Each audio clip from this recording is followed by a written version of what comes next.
miarabantsika rehetra amin'ny anaran'i Jesosy ilay tompony izao rehetra izao tanterao ny fanomponao. Izay indray havana no lohatenin'ity vidéo manaraka ity.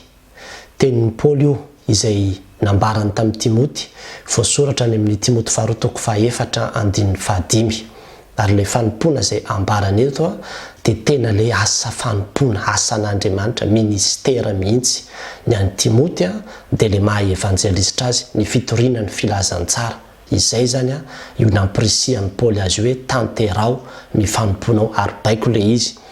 Dia mampalahelo fa be dia be ny olona no voafidy nanolo-tena handray andraikitra eo anivon'ny fiangonana, kanefa rehefa mandeha ny fotoana dia angamba mety nisy zavatra nanafotoana azy na nisy zavatra nahatezitra azy dia ilay asa fanompona no tonga dia najanony. Na ihany koa mety nandeha be koa ny asanao, sahirana be anao amin'ny varotra sy ny vola sy ny zavatra samihafa, dia ilay asa fanompona no natao ambanin-javatra. Na indraindray ihany koa mety hoe lasa nanomboka nanambady, nanomboka niteraka, nisy zavatra samihafa niova teo amin'ny fiainanao, dia ilay asa fanompona no lasa natao ambanin-javatra. Na ihany koa tena misy olona tratra ny fiemorana tsotro izao fotsiny, lavy tanatin'ny fakapanahy samihafa, dia tonga dia mieritreritra hoe tsy mendrika tsony ianao an'ity asa fanompona ity dia miala, dia milona ao anatin'izay ilay fahalavona izay mihitsy ary dia mampalahelo ireny olona rehetra ireny sy izay mbola tsy voatanisako teo kanefa tsy manatanteraka ny asa izay niantson'Andriamanitra azy, ny fidianan'Andriamanitra azy dia omena izao teny izao amin'io, manao hoe tanterao ny fanomponao. Io teny io dia tsy vao eo akory no nampirisihan'ny Paoly an'ny Timoty momba azy io, fa raha mijery zao ny toko voalohany amin'io Timoty 2 io dia amin'ny 9 tsika dia efa mahita sahady fa hoy Paoly manao hoe ary noho izany dia mampatsiaro anao aho mba hamelomanao ny fanomezam-pahasoavana avy amin'Andriamanitra izay ao anatinao tamin'ny fametrahako ny tanako. Mampatsiaro anao izy, zany hoe izao fampianarana izay omenanao zao koa dia fampatsiarovana anao hoe ianao anie ozy Paoly mantsy an'i Timoty dia izazo mihitsy ny nametraka ny tanako teo aminao ary tena mampatsiaro anao an'izany fa misy fanomezam-pahasoavana ao anatinao ao izy ka tokony ho velominao. Ilay fanomezam-pahasoavana dia tsy inona fa fahasoavana io izay omen'Andriamanitra ny olona hanaovana asa fanompona ao anatin'ny fiangonana, dia avy amin'Andriamanitra ilay izy. Ary hoe Paoly hoe zany nametra-tanana taminao ka dia velomy ilay asa, ilay fanomezam-pahasoavana. Rehefa tena jerevanao ny hevitra hoe fanomezam-pahasoavana io dia ilay asa fanompona mihitsy no ambaran'io, ary ilay hoe hamelomanao, hoe mba hamelomanao. Rehefa jerevanao koa ny tena dikany amin'ny teny Grika dia misy teny anankitelo ambarany ao. Ny voalohany zany dia ilay hoe fahazotoana, ny faharoa dia hoe faherezana, ary ny fahatelo dia hoe hampirehetanao.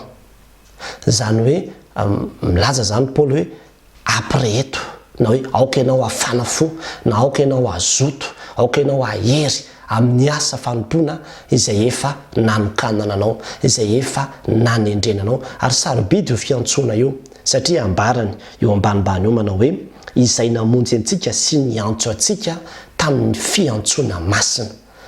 Le fiantsonanao anao an'io asa fanompona io dia fiantsoana masina io ry havana.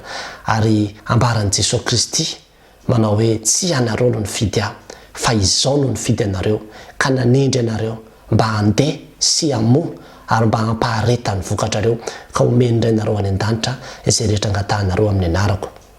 Eo ampanaovana n'io asa io dia mety misy foana ny zavatra mety mahakivy sy mahaketraka, ary mino ary havana fa izany no antony nahatonga ny Paoly tena ni insista tamin'ny Timoty nampahery azy hoe ataovy ny asanao, aoka ianao hafana fo amin'ny asanao, fa angamba mety nisy zavatra somary netiny demotive kely azy tao.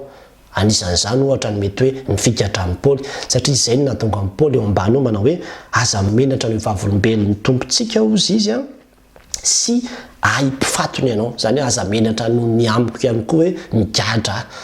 Dia namporisihana zany i Timoty tao anatin'izany rehetrarehetra zany.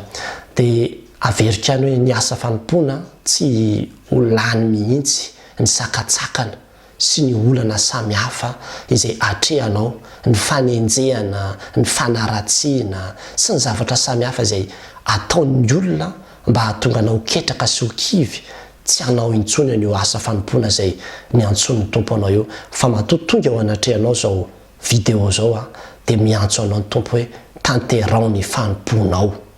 Matoa anao napetraka Andriamanitra amin'ny toerana io dia vitanao io ry havana, tena vitanao io aza misalasalany amin'izany fa ataovy ary mirosoa, aza vela isanakatsakana mihitsiny satria kontrahanao amin'Andriamanitra io ary tsy manana excuse mihitsy anao eo anatrehan'Andriamanitra ny amin'ny hoe ianona nahatezitra tena janiko ny asanao ry tompo, na ianona nana fotoana tena janiko ny asanao ry tompo, fa tanterao ny fanompoanao. Ninona ndraikitra ao anivon'ny fiangonana, ninona zavatra efa nekenao teo anatrehan'Andriamanitra dia tanterao ny fanompoanao. Fa rehefa tonga ny tompo hamaly ny mpiasa rehetrarehetra izay nanao ny asany dia azo ilay teny ianao manao hoe ry mpanompo tsara sady mahatoky, nahatoky tamin'ny kely ianao dia ho tendraiko mpanapaka be, midira amin'ny fifalian'ny tomponao.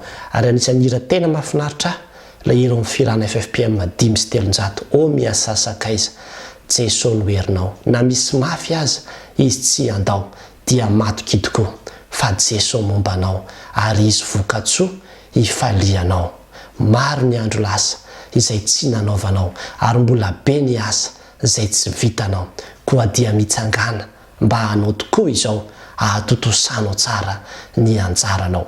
Dia any amin'ny andininy farany toy manao hoe rehefa tonga Jesosy tompony ny asanao ary hamaly soa ny mpiasany mandrakizay tory no ifalianao raha mpanompo tsara mahatoky re. Tanterao ny fanompoanao ry havana ary aza be excuse ho an'Andriamanitra rehetra amin'ny voninahitra. Amen.